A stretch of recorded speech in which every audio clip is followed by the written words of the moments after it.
Hello guys, చాలామంది నన్ను attack on Titan మీద వీడియో చేయ బ్రో అని అడుగుతున్నారు. ఇంకొంతమంది అయితే అటాక్ ఆన్ టైటన్కి కంటిన్యూషన్ వస్తుందా రాదా బ్రో అని అడుగుతున్నారు. సో అలా అడిగిన వాళ్ళ కోసమే ఈ వీడియో అయితే చేస్తున్నాను. మీరు ఎప్పుడైనా ఒక యానిమే మీద వీడియో చేయమని అడిగితే ఆ యానిమేలో ఏ టాపిక్ మీద చేయాలో కూడా చెప్పాలి. అలా చేయకపోతే క్లారిటీ రాదు కదా.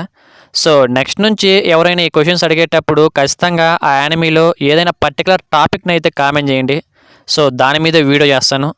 ఈసారి ఏ టాపిక్ మీరు చెప్పలేదు కాబట్టి నేను ఎప్పటి నుంచో చేయాలనుకుంటున్నా అటాక్ ఆన్ టైటన్ ఎండింగ్ని అయితే ఎక్స్ప్లెయిన్ చేయబోతున్నాను. అండ్ అలాగే అటాక్ ఆన్ టైటన్కి కంటిన్యూషన్ వస్తుందా రాదా, ఎరేనా గారు చనిపోయిన తర్వాత మికాసాకి ఏం జరిగింది అనే విషయాలన్నిటి గురించి ఈ వీడియోలో అయితే మనం మాట్లాడుకుందాం.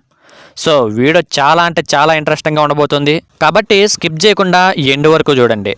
ఇక వీడియోనైతే స్టార్ట్ చేద్దాం. రంబ్లింగ్ స్టార్ట్ అయ్యాక ఎరెన్ నుంచి హ్యూమన్స్ని కాపాడడానికి ఆర్మిన్ ఒక టీంని ఫామ్ చేసి ఎరెన్ ఆపడానికి అయితే బయలుదేరుతాడు.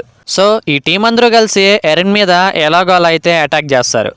ఆ టీంలో అందరికంటే తెలివైన వాడు ఆర్మిన్ కాబట్టి తను బయట ఉంటే ఖచ్చితంగా ప్రాబ్లం అవుతుందని ఎరెన్ ఒక డమ్మీ టైటన్ యూజ్ చేసి ఆర్మిన్ అయితే క్యాప్చర్ చేస్తాడు. అలా క్యాప్చర్ చేయడానికి ఫైట్ చేయడానికి వాడుతున్న టైటన్స్ అని ఎవరు అంటే 2000 సంవత్సరాలుగా ఎవరైతే ఆ 9 టైటన్ ఫామ్స్లో మారుంటారో వాళ్ళ యొక్క టైటన్ ఫామ్స్ అవి. కానీ ఇవి ప్యూర్ టైటన్స్ ఏం కాదు, వాటికి డ్యూరబిలిటీ అనేది అసలు ఉండదు. మరి ఎరెన్ గారు ఎలా ఆ డమ్మీ టైటన్స్ను వాడగలుగుతున్నాడు అని కొంతమందికి డౌట్ రావచ్చు. టైటన్ లాగా మారిన ప్రతి ఒక్కరి మెమరీస్ అయితే ఎమీర్ దగ్గర అయితే ఉంటాయి. పార్ట్స్ అనే రీలంలో వీళ్ళందరూ ఎమీర్కి అయితే కనెక్ట్ అయి ఉంటారు. సో ఆ మెమరీస్ని యూజ్ చేసి ఎరెన్ అయితే వాటిని కంట్రోల్ చేస్తూ ఉంటాడు. రంబ్లింగ్ అనేది ప్రపంచమంతా స్టార్ట్ అవడం వల్ల ప్రజలు వాళ్ళను వాళ్ళు సేవ్ చేసుకోవడానికి పారిపోతూ ఉంటారు. ఈ సీన్లోనే ఒక చిన్న బేబీని అయితే మనకు చూపిస్తారు. అక్కడ ఉండే వాళ్ళు ఒక్కొక్కరుగా లోయలో పడిపోతూ కూడా ఆ బేబీని సేవ్ చేయడానికి ట్రై చేస్తూనే ఉంటారు. ఈ సీన్ చూడడానికి చాలా అద్భుతంగా అయితే ఉంటుంది. వాళ్ళందరూ చనిపోతూ కూడా ఆ బేబీని ఎలాగైనా సేవ్ చేయాలని అయితే వాళ్ళు చూస్తూ ఉంటారు. సో చాలా ఎమోషనల్గా కూడా ఉంటుంది. తర్వాత ఆర్మిన్ ఆ పాత్రేలంలోకి అయితే వెళ్తాడు. అక్కడే జీగ్ను కూడా చూస్తాడు. వాళ్ళిద్దరి మధ్య కొద్దిసేపు కాన్వర్జేషన్ నడిచిన తర్వాత జీగ్ మళ్ళీ స్పృహలోకి అయితే వస్తాడు. ఆ తర్వాత ఆర్మిన్ అండ్ జీగ్ వాళ్ళిద్దరికి తెలిసిన టైటన్స్ అందరితో కలిసి ఎరెన్ మీద అటాక్ చేయడానికి అయితే వెళ్తారు. అప్పుడే జీగ్ ఆ టైటన్ల నుంచి బయటకు వస్తాడు. అలా రాగానే లేవాయ్ తన బ్లేడ్తో జీగ్ యొక్క తలనైతే నరికేస్తాడు. ఇక్కడ జీగ్ కావాలనే బయటకు వచ్చి లేవాయ్ చేతిలో అయితే చనిపోతాడు. తను ఇంతవరకు చేసిన పాపాలన్నిటికీ ప్రాయశ్చిత్తంగా ఇలా చేస్తాడు. జీగ్ చనిపోయిన వెంటనే రంబ్లింగ్ అనేది ఆగిపోతుంది. కానీ ఎరెన్ అండ్ ఎమీర్ దగ్గరే ఫుల్ పవర్స్ ఉంటాయి కాబట్టి మెయిన్ టైటన్ అనేది ఇంకా నడుస్తూనే ఉంటుంది. ఆ రంబ్లింగ్ని పూర్తిగా ఆపాలంటే సోర్స్ని అంతం చేయాలి. కాబట్టి టైటన్ ఫామ్లో ఉన్న ఎరెన్ మెడ మీద బ్లాస్ట్ చేస్తారు. ఆ బ్లాస్ట్ వల్ల ఆ సోర్స్ అయితే బయటకు వస్తుంది. కానీ తిరిగి ఎరెన్కి అతుక్కోవడానికి అయితే చూస్తుంది. రైనర్ అండ్ మిగతా వాళ్ళు కలిసి ఆ సోర్స్ని పట్టుకొని ఆపడానికైతే ట్రై చేస్తారు. బట్ వాళ్ళ వల్ల అయితే కాదు. ఆ సోర్స్ని అంతం చేయాలంటే ఎరెన్ని చంపడం తప్ప మరో దారి లేదని అయితే ఆర్మిన్కి అర్థమవుతుంది. సో ఆర్మిన్ కొలాజల్ టైటన్ లాగా మారి ఆ పెద్ద టైటన్ మీద బ్లాస్ట్ చేస్తాడు. అయినా కూడా ఎరెన్ చావడు. మళ్ళీ ఒక పెద్ద టైటన్ లాగా అయితే మారుతాడు. అలా ఎరెన్ అండ్ ఆర్మిన్ ఫైట్ చేసుకుంటూ ఉంటే మికాసాకి ఒక డ్రీమ్ కనిపిస్తుంది. ఆ డ్రీమ్లో ఎరెన్ అండ్ మికాసా ప్యారడైజ్ ఐలాండ్ నుండి తప్పించుకుని వెళ్ళి దూరంగా బ్రతుకుతూ ఉంటారు. అప్పుడే ఎరెన్ మికాసాతో నేను చనిపోయిన తర్వాత నన్ను మర్చిపోమని అడుగుతాడు. కానీ మికాసా దానికి నా వల్ల కాదని చెప్పి డ్రీమ్ నుండి బయటకు వస్తుంది. డ్రీమ్ నుండి బయటకు రాగానే అందరి హెల్ప్తో మికాసా ఎరెన్ తలనైతే నరికేస్తుంది. అలా నరికేసిన ఎరెన్ తలని చేతిలో పట్టుకొని మికాసా ఎరెన్కి ముద్దు పెడుతుంది. ఈ సీన్ కొంతమందిని బాధపెడితే చాలామందిని ఏడిపించింది. లిటరల్లీ చాలా ఎమోషనల్ సీన్ ఇది. చాలామంది ఏడ్చేస్తుంటారు. ఎరెన్ని మికాసా చంపడం ఎమీర్ చాలా దగ్గర నుండి అయితే చూస్తుంది. 2000 సంవత్సరాలలో ఫర్ ద ఫస్ట్ టైం ఎమీర్ చాలా హ్యాపీగా అయితే మనకు కనిపిస్తుంది. ఎందుకంటే ఎమీర్ తన చిన్నప్పటి నుంచి చాలా కష్టాలని బాధలను అయితే అనుభవిస్తుంది. ఎమీర్ చిన్నప్పటి నుంచి ఫ్రీడ్స్ అనే కింగ్తో లవ్లో ఉంటుంది. వాడేమన్నా మంచోడంటే అదే కాదు.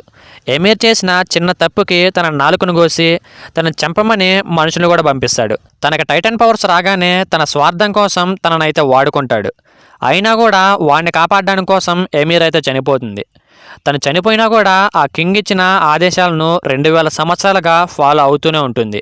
తను ఇంత చేసినా కూడా తనకు ట్రూ లవ్ అనేది దొరకదు. అదే టైంలో ఎమీర్కి మికాసా కనిపిస్తుంది. ఎమీర్ మికాసాని టెస్ట్ చేయాలనుకుంటుంది. ఎందుకంటే మికాసా కూడా ఎరెన్ని చాలా లవ్ చేస్తూ ఉంటుంది. అంతేకాకుండా తనలో ఆక్రమణ బ్లడ్ ఉండడం వల్ల ఎరెన్ని ఎప్పటికీ అపోజ్ చేయలేదు. ఇంతకుముందు ఎపిసోడ్లో మనం చూసినట్లయితే మికాసాతో ఎరెన్, నీకు ఫ్రీడమ్ లేదు, నువ్వు నేను చెప్పింది గుడ్డుగా ఫాలో అవుతూ ఉంటావు, అందుకే నువ్వు చిన్నప్పటి నుండి నాకు అస్సలు నచ్చవని అంటాడు. ఎరెన్ ఎందుకు అలా అంటాడంటే, ఈ ప్రపంచంలో మనం ఎంత లవ్ చేసే వాళ్ళు ఉన్నప్పటికీ వాళ్ళ కోసం మన ఫ్రీడమ్ని త్యాగం చేయనవసరం లేదు. ఈ ప్రపంచంలో అందరూ ఫ్రీనే అని మికాసా ద్వారా ఎమీర్కి ప్రూవ్ చేయాలని అయితే ఇలా చేస్తాడు. అందుకే మికాసా ఎరెన్ని చంపగానే ఎమీర్ తన ప్రేమ వల్ల ఎవరికి బానిసని కాదని అర్థం చేసుకుంటుంది. కొన్ని వేల సంవత్సరాల తర్వాత ఎమీర్కి ఫ్రీడమ్ దొరికిందని సంతోషిస్తుంది. అండ్ అలాగే టైటన్ పవర్స్ని ఆ ప్రపంచంలో లేకుండా చేస్తుంది. స్టార్టింగ్ నుంచి ఎరెన్ ప్లాన్ కూడా ఇదే. ఈ ప్రపంచంలో టైటన్ పవర్స్ అనేవి లేకుండా చేయాలనుకుంటాడు.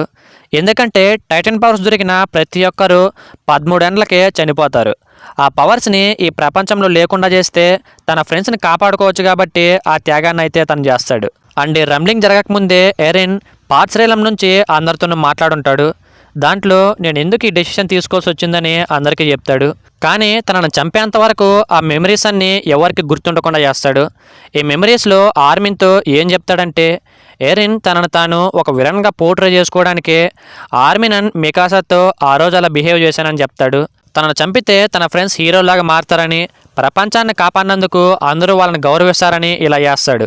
అండ్ ఇదే మెమరీస్లో ఆర్మిన్ చిన్నప్పటి నుంచి ఏమేం చూడాలనుకుంటాడో వాటన్నిటిని ఎరిన్ చూపిస్తాడు. వాళ్ళమ్మ చనిపోవడానికి కూడా కారణం నేనేనని ఎరిన్ అయితే చెప్తాడు. మరి మికాసా సంగతి ఏంటని ఆర్మిన్ అడిగితే ఎరిన్ దానికి నాకు తెలియదు అంటాడు. దానికి కోపం వచ్చి ఎరిన్ని కొట్టి, ఖచ్చితంగా మికాసాకి నీకంటే మంచి అబ్బాయి దొరుకుతాడు, తను చాలా సంతోషంగా బ్రతుకుతుంది అని ఆర్మిన్ అంటాడు.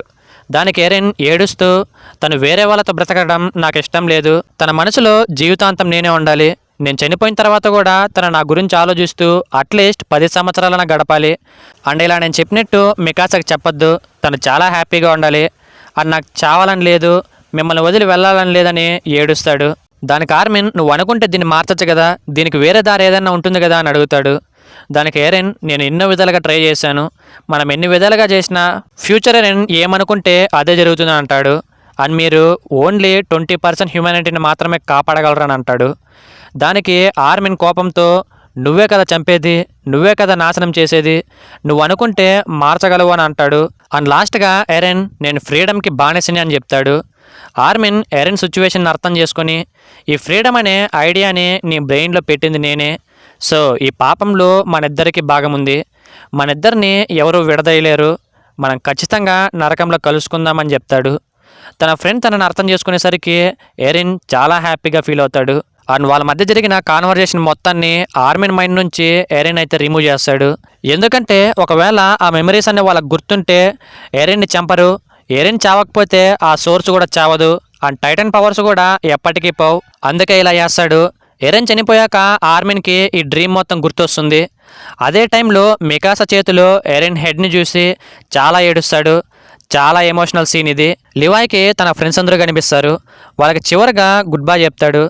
ఎరెన్ అనుకున్నట్టు వాళ్ళ ఫ్రెండ్స్ని ప్రపంచంలో అందరూ హీరోలాగా చూస్తారు. కానీ ఎరెన్ చనిపోవడం అన్నది చాలామందికి నచ్చలేదు, వాళ్ళలో నేను కూడా ఒకరిని. అయినప్పటికీ ఎరెన్ని మికాసా చంపకపోయినా 4 సంవత్సరాల్లో ఎరెన్ చనిపోతాడు. ఎలాగో చనిపోతాడు కాబట్టి తన ఫ్రెండ్స్ని సేవ్ చేసి చనిపోదాం అనుకుంటాడు. ఎరెన్ అనుకున్నట్టే తన ఫ్రెండ్స్ని కాపాడి టైటన్ పవర్స్ అనేవి లేకుండా చేస్తాడు. అండ్ ఈ ఎండింగ్ని చూసిన చాలామందికి ఒక డౌట్ అయితే వస్తుంది. అదేంటంటే మికాసాకి పెళ్ళయిందా లేదా అని. మికాసా ఎరెన్ని ఈ స్టోరీ ఎక్కడ స్టార్ట్ అయిందో అదే చెట్టు కింద అయితే పూడ్చిపెడతారు. ఎప్పుడూ అదే చెట్టు కింద కూర్చొని ఏడుస్తూ ఉంటుంది. ఒకరోజు ఒక పీజియన్ మికాసా స్కార్ఫ్ని సర్చ్ చేస్తుంది. ఆ సీన్ చూసిన అందరికీ ఆ పీజియన్ ఖచ్చితంగా ఎరెనే అని అనిపిస్తుంది. అండ్ ఈ సీన్కి మీనింగ్ ఏంటంటే, నా కోసం నువ్వు ఏడ్చింది చాలు, ఇక నువ్వు దాని నుంచి మూవ్ ఆన్ అవ్వు, నీకు కూడా ఒక లైఫ్ ఉందని ఎరెన్ గుర్తు చేసినట్టు అనిపిస్తుంది. అండ్ ఇదే సీన్లో మికాసా ఎరెన్కి థ్యాంక్స్ చెప్తుంది. కొన్ని సంవత్సరాలు గడిచిన తర్వాత మికాసాతో పాటు ఒక పర్సన్ అండ్ ఒక బేబీ వచ్చి ఎరెన్ సమాధిని అయితే చూస్తారు. మికాసా చాలా ఓల్డ్ అయి తను చనిపోయిన తర్వాత ఎరెన్ పక్కనే పూడ్చిపెడతారు. అండ్ ఈ సీన్లో మికాసా చేతికి ఒక రింగ్ ఉన్నట్టు మనకు చూపిస్తారు. సో మికాసాకి పెళ్ళి అయి ఉండొచ్చు అని. కొంతమంది మికాసాకి పెళ్ళి కాలేదని కూడా అంటున్నారు.